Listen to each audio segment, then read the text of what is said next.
जय माता दी। आप सभी को माघ मास गुप्त नवरात्रि की ढेरों शुभकामनाएं। प्रिय दर्शकों, आज के इस वीडियो में हम बात करेंगे आने वाली गुप्त नवरात्रि के विषय में। क्या आप जानते हैं कि बहुत ही जल्द गुप्त नवरात्रि आरंभ होने वाली है? कब से आरंभ हो रही है गुप्त नवरात्रि, कब समाप्त होगी? माघ मास की ये गुप्त नवरात्रि क्यों महत्वपूर्ण है? इन नवरात्रि का आप कैसे लाभ ले सकते हैं? क्या कर्म करने चाहिए, क्या नहीं करने चाहिए?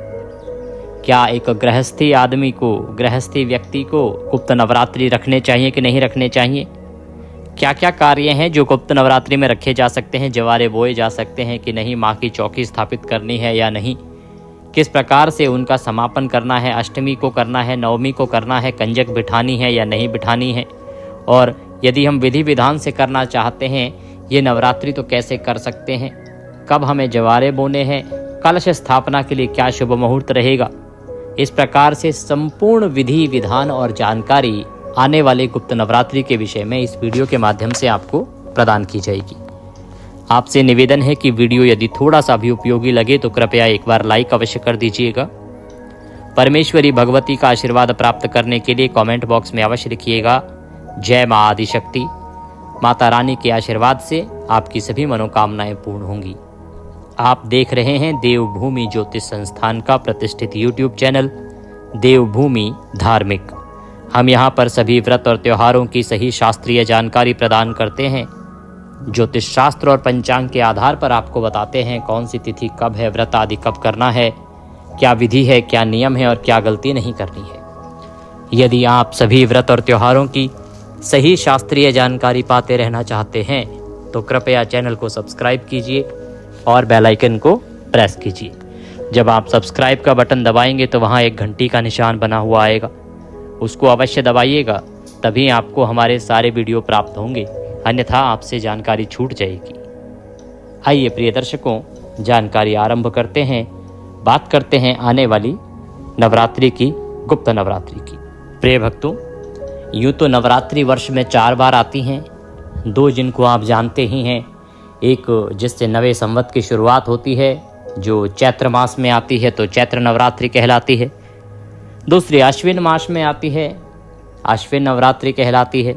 दिवाली से पहले जो आती है, दशहरे से पहले, तो उसे हम अश्विन नवरात्रि कहते हैं। इसके अलावा 2 गुप्त नवरात्रि भी आती हैं। उन्हीं में से एक महत्वपूर्ण नवरात्रि है जो माघ मास में आती है, इसे माघ गुप्त नवरात्रि कहते हैं। जिस प्रकार से ज्ञात नवरात्रि हैं चैत्र और अश्विन की, उसमें माता के 9 स्वरूपों का पूजन किया जाता है। 9 दिनों में माँ के जो 9 अलग अलग स्वरूप हैं ना, उनका पूजन किया जाता है। उसी प्रकार से गुप्त नवरात्रि में माता की 10 महाविद्याओं का पूजन किया जाता है। माता की ये 10 महाविद्याएं अत्यंत कल्याणकारी और आपके जीवन के लिए अत्यंत सहायक होती हैं। आपके जीवन में दुखों की रक्षा ये करती हैं, आपको धन ये देती हैं, संतान ये देती हैं। ये वो महाविद्याएं हैं जिनके आशीर्वाद से आपका जीवन चलता है। तो इन महाविद्याओं की पूजा कैसे करनी चाहिए, आपको किस दिन कौन सी महाविद्या की पूजा की जाएगी, यह अभी आपको बताएंगे। इसके अतिरिक्त प्रतिदिन की जो पूजा विधि आएगी ना, जब नवरात्रि शुरू होगी तो हम प्रतिदिन की पूजा विधि भी बताते हैं आपको कि कल माता के इस महाविद्या का पूजन होगा, ये इनका स्वरूप है और इस विधि से आपको पूजन करना है। इस प्रकार का मंत्र है, क्या भोग है, क्या पुष्प है, क्या रंग है, वो सब हम आपको प्रतिदिन बताते रहेंगे। यहाँ आप बताते हैं आपको कि कौन सी वो महाविद्याएं हैं जिनका आपको पूजन करना है और कौन कौन से वो कर्म हैं जो आपको प्रथम दिन से शुरू करने हैं। प्रिय दर्शकों, पहले के समय में जब जानकारी नहीं थी तो ये जो गुप्त नवरात्रि हैं इनका भरपूर लाभ केवल वही लोग लेते थे जिन्हें हम तांत्रिक कहते हैं, क्योंकि वो तांत्रिक क्रियाएं करते थे और महाविद्याओं को प्रसन्न करके अपने तंत्रों को, मंत्रों को सिद्ध करते थे। लेकिन जैसे जैसे शास्त्रों की जानकारी होने लगी तो अभी आम आदमी को भी इसकी जानकारी होने लगी है। और ये जो दिन होते हैं माता के, ये नवरात्रि जो होते हैं 9 दिन, ये केवल तांत्रिकों के लिए नहीं है। शास्त्र कहते हैं कि ये हम सभी साधारण जो मनुष्य हैं, जो आम जीवन जीने वाले हैं, उनके लिए भी अत्यंत शुभ फलदायी होते हैं। यदि हम विधि विधान से माता की पूजा पाठ करते हैं, जिस प्रकार से हम अन्य नवरात्रि में पूजा पाठ करते हैं, उसी प्रकार से इन 9 दिनों में भी विधि विधान से पूजा पाठ करते हैं, नियमों का पालन करते हैं, तो आपको अवश्य ही इसके शुभ परिणाम प्राप्त होते हैं। माता रानी प्रसन्न होती हैं। बात आती है कि क्या कर्म है जो आपको करने चाहिए इन 9 दिनों में। प्रिय दर्शकों, जब गुप्त नवरात्रि आरंभ होगी तो प्रथम दिन पर आपको कलश स्थापित करना चाहिए, जैसे कि आप अन्य नवरात्रि में भी करते हैं। माता की चौकी लगानी चाहिए, विधि विधान से चौकी स्थापित करनी चाहिए। आप अखंड ज्योत जला सकते हैं, 9 दिन के लिए ज्योत जला सकते हैं। आप जवारे बो सकते हैं, खेतड़ी जो बोई जाती है, जवारे बोए जाते हैं, वो बो सकते हैं। फिर आपने 9 दिन का नियम धारण करना होता है। चाहे आप माता का कवच प्रतिदिन सुनने का नियम लीजिए, दुर्गा सप्तशती पढ़ने का या सुनने का नियम लीजिए, या माता की चालीसा पढ़ने का नियम लीजिए। जो भी आप करना चाहते हैं वह नियम धारण कर सकते हैं। हम आपको अपने चैनल पर संपूर्ण दुर्गा सप्तशती श्रवण कराएंगे, जो विधि विधान से आरंभ होगी। प्रथम नवरात्रि पर आप आरंभ करेंगे और अंतिम दिन पर हवन सहित हम इसको पूर्ण करते हैं। सभी अध्याय जो हैं दुर्गा सप्तशती के, वो आपको सुनाए जाते हैं। संपूर्ण दुर्गा सप्तशती विधान से यहाँ पर पूर्ण होती है, तो आप उसे प्रतिदिन सुनने का नियम ले सकते हैं। प्रतिदिन का अध्याय सुने और अपने नियम को पूर्ण करें। दुर्गा रक्षा कवच बड़ा ही कल्याणकारी होता है। एक प्रकार से ये जागृत कवच है। अगर आप इसे प्रतिदिन पढ़ते हैं या सुनते हैं तो इसका प्रभाव आपको स्वयं ही देखने को मिल जाएगा। आप इसे नवरात्रि में 9 दिन अवश्य सुनिए। दुर्गा रक्षा कवच हमने पहले भी अपलोड किया हुआ है चैनल पर। नवरात्रि में प्रथम नवरात्रि पर हम फिर से अपलोड करेंगे। संस्कृत में भी और हिंदी में भी, दोनों ही भाषाओं में आपको सुनने को मिलेगा। तो आप दुर्गा रक्षा कवच प्रतिदिन सुनने का नियम ले सकते हैं। बहुत कल्याणकारी और बहुत ही प्रभावी है। ये वो कवच है जो सदा आपकी रक्षा करता है, बुरी शक्तियों से रक्षा करता है, बुरी नज़र से रक्षा करता है, नकारात्मक ऊर्जाओं से रक्षा करता है। इसीलिए आपको दुर्गा रक्षा कवच अवश्य ही सुनना चाहिए, धारण करना चाहिए। ये वो कर्म है जिनको आप इन 9 दिनों में कर सकते हैं। अब प्रश्न उठता है कि आपको करना क्या है। तो प्रथम दिन पर, प्रथम नवरात्रि पर आपने कलश स्थापना करनी है। कलश स्थापना करने के लिए आपके पास कलश होना चाहिए। कलश आप मिट्टी का ले सकते हैं, मिट्टी का नहीं आप कोई धातु का ले सकते हैं, जैसे तांबे का या पीतल का कोई लोटा है तो आप उसको भी कलश के रूप में प्रयोग कर सकते हैं। ध्यान दीजिएगा कि आपको कलश के ऊपर पूर्ण पात्र अवश्य लेना है। उसको स्थापित करने के लिए, माता की चौकी लगाने के लिए चौकी आपके पास होनी चाहिए। उस पर बिछाने के लिए एक लाल रंग का वस्त्र लीजिएगा। अखंड ज्योत जलाने के लिए एक बड़ा दिया लीजिएगा। आप लंबी बाती बना सकते हैं या गोल बाती भी लगा सकते हैं, बाती में कोई अंतर नहीं होता है। और यदि जवारे बोना चाहते हैं, खेतड़ी बोना चाहते हैं, तो उसके लिए एक मिट्टी का सकोरा लीजिएगा। मिट्टी का जो पात्र आता है ना, ध्यान दीजिएगा कि कुछ लोग प्लास्टिक के पात्र में जवारे बोते हैं, जो कि अनुचित है। आपको प्लास्टिक के पात्र में कभी भी जवारे आदि नहीं बोने चाहिए। इसके लिए एक मिट्टी का पात्र लीजिए, उसमें जो शुद्ध रेत लेके आइए, मिट्टी लेके आइए। उपजाऊ हो तो उत्तम है, अन्यथा जो नदी का रेता होता है ना, वो भी बड़ा उपयोगी होता है, वह आप प्रयोग कर सकते हैं। दिल्ली जैसे शहरों में तो बड़े आसानी से मिल जाता है, दुकानों पे मिल जाता है, आपके यहाँ भी अवश्य ही मिल जाता होगा। माता को अर्पित करने के लिए एक चुनरी होगी जो आपको पहले से ला के रखनी होगी। इसके अतिरिक्त पूजा के लिए आपके पास रौली, मौली, पान, सुपारी, लौंग, इलायची, धूप, दीप, अक्षत, लाल रंग का पुष्प विशेष रूप से मिल जाए तो उत्तम है। एक नारियल आपने लेना है। पानी वाला नारियल आप अगर लेते हैं तो उत्तम रहेगा। जिन प्रदेशों में पानी वाले नारियल नहीं मिलते हों वो सूखा नारियल भी ले सकते हैं। पानी वाला जटा वाला नारियल लेना है, ऐसा नहीं कि खाली बिना जटा का ले लें। तो जटा वाला आपने नारियल लेना है। पान के पत्तों की अगर हम बात करें तो प्रतिदिन की पूजा में एक एक पान का पत्ता प्रयोग होगा, उसके अनुसार आपने पान के पत्ते रखने हैं। और प्रतिदिन की पूजा में 2-2 लौंग, 2-2 इलायची और एक एक सुपारी का प्रयोग होना है। अब बात आती है कि जो कलश होगा, कलश में हमें क्या क्या वस्तुएं डालनी है, उसके लिए क्या लेना है। कलश में डालने के लिए एक चांदी का सिक्का आपके पास हो तो बहुत उत्तम है। चांदी के सिक्के के अतिरिक्त थोड़ी सी दूर्वा लीजिएगा, एक हल्दी की गांठ ले लीजिएगा और सुपारी ले लीजिएगा। थोड़े से अक्षत चाहिएंगे। ये सामग्री है जो आपने कलश के भीतर डालनी है। ये सारी सामग्री आपने नवरात्रि से एक दिन पूर्व ही ला के रख लेनी है, जिससे कि आप विधि विधान से इसकी स्थापना कर सकें। नवरात्रि के प्रथम दिन पर आप शुभ मुहूर्त में इसकी स्थापना करेंगे। जो भी उत्तम स्थान है आपके घर में जहां आप नवरात्रि की पूजा कर सकते हैं या करते हैं, जो उत्तम स्थान पूजा के लिए हो, वहां पे पहले गंगाजल युक्त जल का छिड़काव कीजिएगा। अर्थात एक लोटा लीजिएगा तांबे का, उसमें पहले थोड़ा गंगाजल भरिएगा, फिर शुद्ध जल भरिएगा। फिर जहाँ भी बैठ के आपने पूजन करना है, चौकी आदि लगानी है, उस स्थान पर पुष्प के माध्यम से उस लोटे में से जल के छींटे दीजिएगा उस स्थान को पवित्र करने के लिए। वो जो सामग्री आप लाए हैं पूजा के लिए, उस सारी सामग्री को भी वहीं रखिए और उस पर भी जल के छींटे दीजिएगा। हम मंत्र पढ़ते हैं, इससे वह सामग्री और वह स्थान शुद्ध हो जाएगा, पवित्र हो जाएगा। ओम पवित्र हो पवित्रवांग सर्वांग वस्तांगतोपि वाम यह स्मरेत पुंडरीकाक्षं सभायंतरः शुचिः। ओम पवित्र ओम पुनातुम पवित्रम पुनातुम पवित्रम पुनातु ओम। इस प्रकार से जल के छींटे देके आपने उस स्थान को शुद्ध किया है, पवित्र किया है, सामग्री को शुद्ध किया है, पवित्र किया है।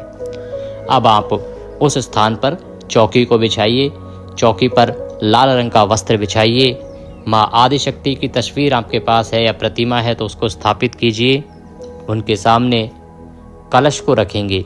कलश को रखने से पहले ध्यान दीजिएगा कि कलश के नीचे आपने थोड़ी सी या तो चावल रखने हैं या तो गेहूं रखने हैं, उसके ऊपर कलश स्थापित करना है। कलश के भीतर पहले थोड़ा गंगाजल भरिएगा, फिर शुद्ध जल भरिएगा, फिर जो मैंने वस्तुएं आपको बताई हैं ना कलश में डालने के लिए, वो सब वस्तुएं डालिएगा। पूर्ण पात्र उसके ऊपर रखिएगा। पूर्ण पात्र में थोड़े से गेहूं या चावल रखने हैं, खाली नहीं छोड़ना है पूर्ण पात्र को। और उसके ऊपर हमने रख देना है नारियल। नारियल जटा वाला नारियल होगा, उस पर या तो चुन्नी लपेट लीजिएगा या फिर आप मौली होगी आपके पास, मौली लपेट दीजिएगा और उसके बाद उस नारियल को वहाँ पे रखेंगे। नारियल को जब आप रखेंगे ना कलश के ऊपर, तो उसको इस प्रकार से रखना है कि उसका जो मुख है वो आपकी तरफ होना चाहिए। नारियल का मुख आपकी तरफ होना चाहिए। इस प्रकार से उसकी स्थापना करनी है। इस प्रकार से कलश आपने रख दिया, सामग्री उसमें डाल दी, नारियल को उसके ऊपर रख दिया। अब आपने जवारे बोने हैं। जवारे बोने तो जो खेतड़ी आदि बोने के लिए आपका मिट्टी का पात्र है उसको धो लीजिए अच्छे से। पहले धोने के बाद उसमें पहले रेता डालिए। रेता डाल के, मिट्टी डाल के फिर उसमें जौ डालिए, थोड़े थोड़े जौ ऊपर से डाल दीजिए। फिर एक पतली सी बारीक लेयर जो है ना ऊपर से फिर मिट्टी के डालिए।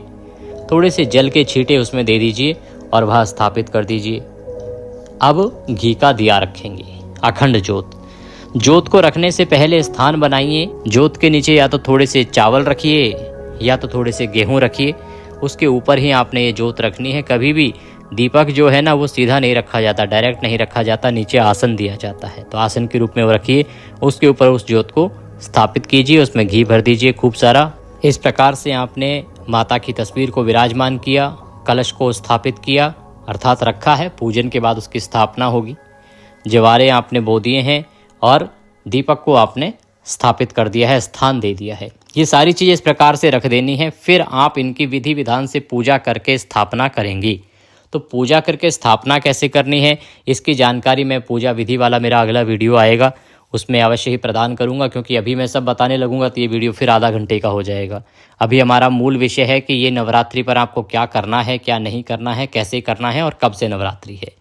तो इस प्रकार से आपने स्थापना कर लेनी है। क्या नियम लेने हैं मैंने आपको बता दिया है। फिर संकल्प करते हुए हम पूजन करेंगे, वो अगली वीडियो में। अब बात आती है कि ये नवरात्रि शुरू कब से हो रही है और शुभ मुहूर्त क्या रहेगा कलश आदि स्थापना करने के लिए। तो प्रिय दर्शकों, माघ मास की जो गुप्त नवरात्रि है ना, ये शुरू होती है माघ मास के शुक्ल पक्ष की प्रतिपदा तिथि से। माघ मास के शुक्ल पक्ष की जो प्रतिपदा तिथि है उसकी शुरुआत हो रही है 19 जनवरी को रात्रि को 1:21 पर, अर्थात 18 जनवरी जिस दिन आप अमावस्या करेंगे उस दिन जब रात्रि हो जाएगी तो 12 बजे के बाद 19 तारीख लग जाएगी। तो 1:21 पर प्रतिपदा लग जाएगी। तो 19 तारीख को सुबह से सूर्य के मुख से प्रतिपदा होगी, इसीलिए 19 तारीख को प्रतिपदा है और 19 तारीख को ही पहला नवरात्रि होगा, पहला माघ गुप्त नवरात्रि होगा। तो 19 जनवरी को आपने ये स्थापित करना है।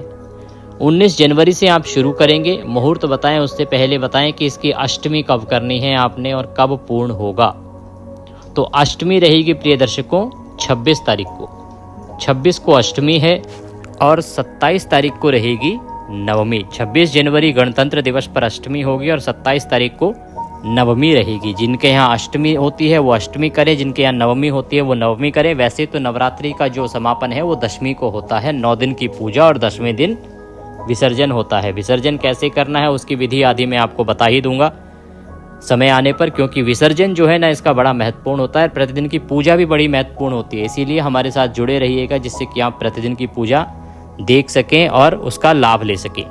तो इस प्रकार से ये 9 दिन के नवरात्रि होंगे, पूरे 9 नवरात्रि हैं इस वर्ष। अब बात आती है कि कलश स्थापना आपने किस समय करनी है, क्या शुभ मुहूर्त रहेगा। कलश स्थापना के लिए शुभ मुहूर्त जो है वो रहेगा 8:34 से और 9:59 तक। ये शुभ मुहूर्त है कलश स्थापना के लिए। इसमें यदि आप नहीं कर पाते हैं तो फिर अभिजीत मुहूर्त आएगा दोपहर को, वो आएगा 12:13 से और 12:58 के बीच में। इसमें आप कलश स्थापना कर सकते हैं। तो इस प्रकार से विधि विधान से आप कलश स्थापना कीजिएगा। पूजा विधि का वीडियो मैं आपको अपलोड करूंगा अलग से, पूरी विधि जिसमें स्थापना बताऊंगा कैसे करनी है, उस पर ध्यान दीजिएगा। आप एक और जो कार्य कर सकते हैं, ये जो नवरात्रि होती है ना, गुप्त नवरात्रि, इसमें माता की 9 महाविद्याओं की पूजा की जाती है। प्रतिदिन एक महाविद्या की पूजा होगी और मैं आपको प्रत्येक दिन की महाविद्या के बारे में आपको बताऊंगा और साथ ही बताऊंगा कैसे उनको प्रसन्न करना है, कैसे उनका आशीर्वाद लेना है और कैसे उनकी पूजा करनी है। ये जो 9 दिन का जो नियम रहेगा, इसमें आप अपने गुरु मंत्र को भी सिद्ध कर सकते हैं, क्योंकि ये जो 9 दिन होते हैं ना, ये सिद्धि के लिए बड़े कल्याणकारी हैं। यदि आप कोई भी मंत्र सिद्ध करना चाहते हैं तो श्रद्धा के साथ यदि आप देवी माँ की आराधना करेंगे तो इन 9 दिनों में अवश्य ही माँ आदिशक्ति प्रसन्न होती हैं और माता के आशीर्वाद से आपके जो भी मनोकामनाएं होती हैं वो पूर्ण होती हैं, आपके मंत्र भी सिद्ध होते हैं। गुरु मंत्र यदि आपके पास है तो उसका जप करना बहुत ही उत्तम रहेगा। ये थी जानकारी माघ गुप्त नवरात्रि के विषय में। आगे महत्वपूर्ण जानकारियां हैं, इस माघ गुप्त नवरात्रि के 9 नियम क्या हैं उनके बारे में भी बताऊंगा, पूजा विधि के बारे में बताऊंगा, तो जुड़े रहिए। और यदि आप व्हाट्सएप ग्रुप पर नहीं जुड़े हैं तो आज ही जुड़ जाइए। स्क्रीन पर एक नंबर आ रहा होगा 900 से, उस पर आप व्हाट्सएप मैसेज लिखिए अभी कि आपके नंबर को व्हाट्सएप ग्रुप पर जोड़ दिया जाए, तो हम आपको अपने ग्रुप में ऐड कर देंगे। फिर आपको सभी सही जानकारियां सीधे मोबाइल पर आती रहेंगी। आपको जो भी हमारे वीडियो होंगे वो मिलते रहेंगे प्रतिदिन के, और बहुत सी ऐसी जानकारियां हैं जिनके वीडियो नहीं बन पाते तो वो हम सीधे व्हाट्सएप पर आपको प्रदान करते रहेंगे। यदि दक्षिणा स्वरूप कुछ भी अर्पित करना चाहते हैं तो आपके स्क्रीन पर नंबर आ रहा है 900 से, उस पर भेज सकते हैं। साथ में QR कोड दिया है, उसको स्कैन करके भी भेज सकते हैं। माता रानी आप सबका कल्याण करें। जय माता दी।